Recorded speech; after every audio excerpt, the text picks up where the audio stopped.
Your quality of life increases exponentially when you let go of trying to please others.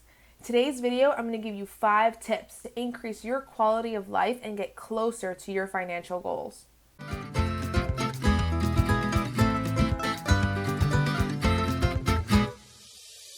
Hey everyone, this is Nailea again here with Do Money. We're going to go over 5 tips for learning to live within your means. What does this even mean, and can you even do it in 2022 and beyond? Is it even possible? The first thing is cut down on your credit card use.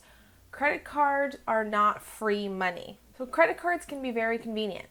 They're necessary to rent a hotel room, to book an airline ticket, but what's the cost? People get in trouble with using their credit cards every single day because of overspending and spending money they do not have. In theory, a credit card sounds great. You pay a little bit of interest and you get an advance loan, basically, on your money, and then you spread that payback over time. But what does that payback over time really mean to you? You're increasing the cost of whatever you purchase by the amount of interest that you're paying. Let's imagine you bought a fancy new computer for $1,000. Depending on how long it takes you to pay that computer back, you might be paying hundreds of dollars in interest. Living within your means requires that you only spend the amount of money that you make, that you do not spend any more money than you make. So when you use your credit card during the month, it means you can pay it off at the end of the month. For example, you can use bankrate.com's free calculators to understand how much interest you're paying on a purchase if you've already kind of in credit card debt and you have a lot that you've been paying over time. You can test to see how much a payment you would have to make in order to take that payment down to zero. Understand that if you make a minimum monthly payment on a credit card, you're very unlikely to actually ever pay off that balance.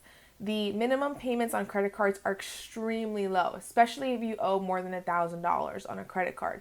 This minimum monthly payment could be $50, it could be $25. Making the minimum payment will never get you to the end goal. So the cheapest thing you can do is buy with cash. The second best thing you can do is if you're going to buy something and you don't have the money right this very second, is to know that you can pay it off at the end of the month. If neither of these are possible and you do have credit card debt, understand your interest. Understand how much you will be paying month over month and work to pay that off as quickly as possible.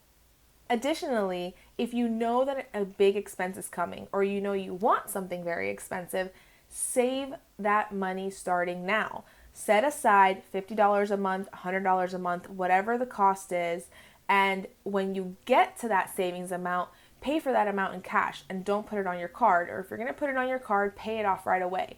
Please remember, you don't have to wait till the end of the month to pay off your credit card. You can pay it multiple times a month and you can pay it as you go. Tip number 2 is keeping an emergency fund.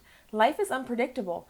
Having the security of knowing that you have some funds set aside for if something suddenly breaks, if you have to travel across the country from one day to the next for something urgent, with the pandemic going on as we speak still, and so much tragedy and so much urgency sometimes in having to travel or move or get to a family member, you want to have this kind of fund set aside.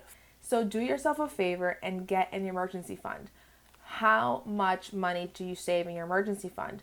Ideally, you would have 3 to 6 months of expenses in your emergency fund. But if this sounds daunting, start with $1,000. Start with $2,000 as your goal.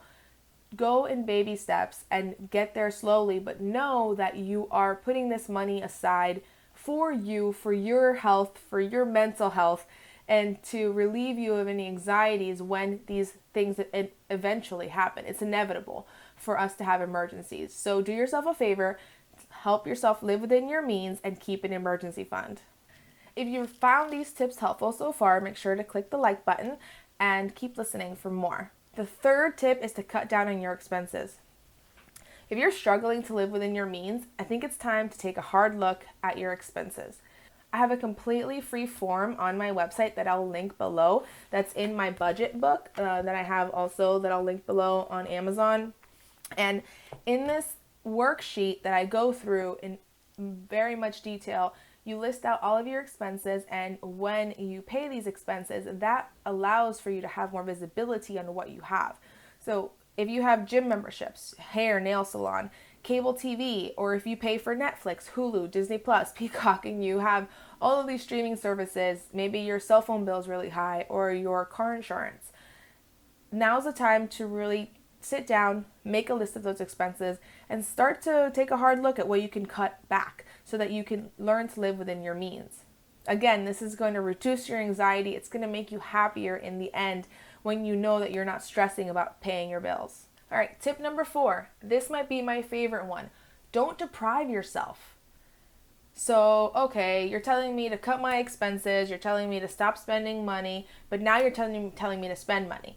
Well, I'm asking that you spend an specific allocated amount of money each month. And this is called play money. I preach play money, every chance I get. Play money allows you to release a little bit of pressure off of that valve if you're a spender, or even if you're a saver, and you just feel very strict about hoarding all of your money and not spending it.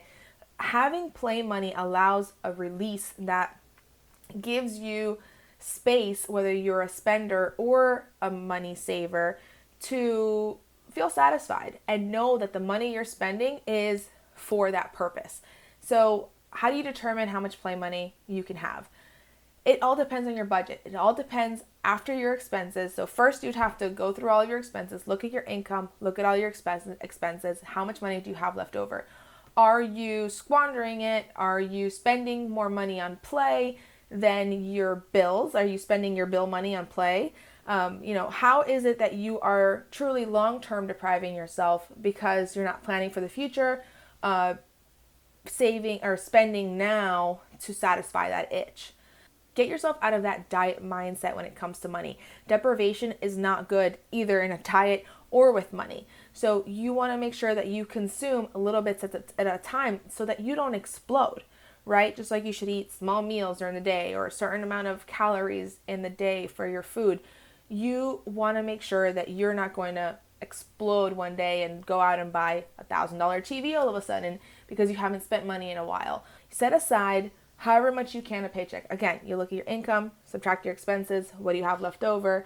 If you have plenty left over and you want to save, you have to, save for travel, save for Christmas, save for whatever holiday, birthdays, etc. That's one bucket. But this play money is totally separate. This is money you're going to spend every month. This is money you're forcing yourself to spend. Whether it's $50 because your budget's not that big, $50 a month, or maybe it's $300 a month. Once you evaluate your income and your expenses and you notice that maybe you're spending $2,000 a month on play, you also don't want to go from $2,000 a month on play to $200, because now you're going into deprivation, right? You're going from having 3,000 calories a day to 800, which is not healthy. So wean yourself off, take yourself to a healthy amount of play money that you can handle, that will satisfy and release just enough of that pressure so that you don't go exploding and you can reach your financial goals. And tip number 5 is to stop comparing yourself. Your quality of life increases exponentially when you stop comparing yourself to others. Find contentment in your lifestyle without those materialistic items. In today's world, social media really exacerbates the desire for more. And everyone shared snippets of the most fabulous parts of their life. Just know that this is not reality. It's not real. You can't compare yourself to what's going on Instagram or Facebook or any other social media platform. Again, look for ways that in your life you might be filling with materialistic things and how you could spend that time focusing on yourself, focusing on your friends, your family, something that it requires time spent together rather than things purchased. I hope that these 5 tips have helped you today. If you liked this video, please click like and subscribe so you can learn more on personal finance and taxes with Nailea.